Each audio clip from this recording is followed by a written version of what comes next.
Been hearing a lot of chit chat about how the new flex is so powerful, so strong. We have trusty, tested, Ridgid Octane. We got the 1-inch self-feeding auger bit that I saw that video, that clip of the guy put it right through the 4x4 pressure treated post. Well, you know what? We got a 4x6 pressure treated chunk right here. We're gonna put it right through. Watch this, guys. On high, okay? High. Like butter.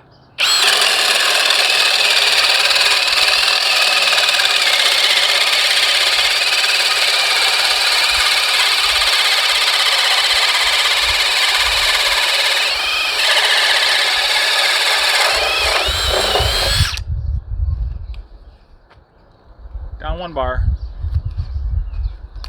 Ridgid, baby. Team Orange! Subscribe, like, leave a comment.